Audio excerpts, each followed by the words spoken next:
We often hear that money talks, but what if money does more than talk? What if it reveals what we truly value, both as individuals and as a society?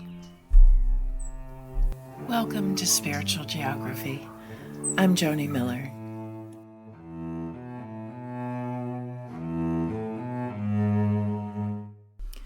How do we decide what something is worth?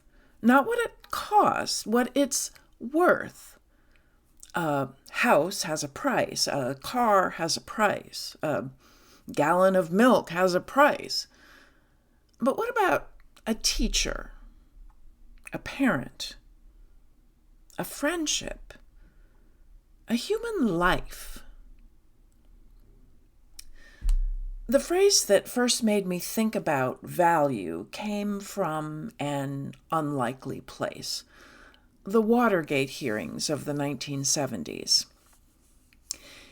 In the summer of 1974, I was 11 years old, watching the televised Senate Watergate hearings. I didn't understand most of the legal details. I just knew the senators were trying to uncover some deeper truth, while the witnesses often seemed determined not to reveal it. A few years later, I read the book All the President's Men and eventually saw the movie. One line lodged itself in my brain: follow the money. Even as a teenager with my idealism still intact, I grasped that money and power were at the root of far more than I had imagined.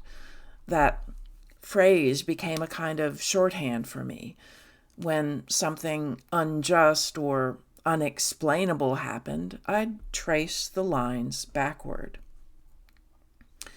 For a long time, I thought follow the money was about corruption, finding the hidden motive and discovering who benefited. And sometimes it is, but over the years I've come to think the phrase reveals something deeper. Because money doesn't just expose corruption, money exposes values. Before money, people traded things directly. They bartered wheat for a horse, eggs for lumber. Money solved a practical problem. It made exchange easier. And that's all it was meant to do.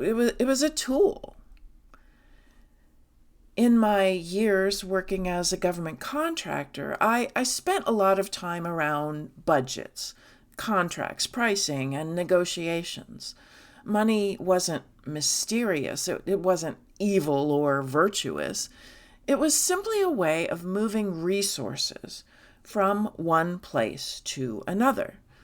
Salaries, travel, software expense, equipment rentals. So, how did we turn this tool of money into a measure of human worth? Because somewhere along the way, money stopped being merely a means of exchange. Money increasingly determines status, credibility, influence. We even treat having wealth as evidence of intelligence, evidence of importance, evidence of worth. But does that really make sense? During the pandemic, we suddenly discovered that many of the workers we called essential were the very people we had spent years overlooking: grocery clerks, truck drivers, farm workers, delivery drivers, nursing assistants. When shelves emptied and supply chains faltered, we noticed how much we depended on them. Yet many of those same workers remain underpaid, undervalued, and largely invisible. The same is true of caregivers and parents, volunteers, friends who show up when life falls apart, the people who care for the elderly, the people who care for children. Some of the most important work in society generates little income and receives little recognition. If money is how we measure value, those realities don't make much sense. We say family is important, yet many people spend more waking hours at work than with the people they love. We say community matters, yet the work of building and sustaining community is often unpaid. We say every person has dignity, yet we frequently assign value based on income, job title, or net worth. Perhaps that's because money has become more than a tool. It's become a measuring stick. And every measuring stick reveals what we value. The lesson of follow the money may not simply be discovering who benefits. It may be discovering what and who matters.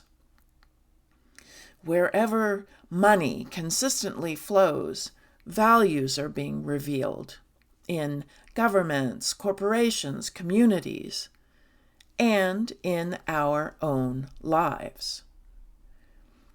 If someone followed the flow of my money, my time, and my attention, what would they conclude I value? Would they see family, community, integrity, wonder, love? What do our spending decisions reveal about who matters to us? About what matters to us? The phrase that stayed with me from Watergate was follow the money. As a child, I thought that meant uncovering corruption. Today, I think it means something larger. Follow the money and you'll discover what people value. Follow the money through corporations, through churches, through nonprofits, through governments, through your own bank account. Follow the money long enough and eventually you'll arrive at a deeper question. Who matters here? Because every budget is ultimately a statement of values. Every spending decision reflects a choice. Every society, whether consciously or unconsciously, answers the same question. Who is worth investing in? Because the moment we confuse wealth with worth, we risk forgetting something essential. Human dignity isn't earned. It belongs to all of us. A human soul was never meant to be measured in dollars. Some things are valuable because they are beyond price. And the only appropriate response to them is love. We don't understand the mysteries of the universe, but we can grow more love. Love for ourselves, love for others, and love for the infinite mystery that lays beyond our understanding. Thank you for tuning in.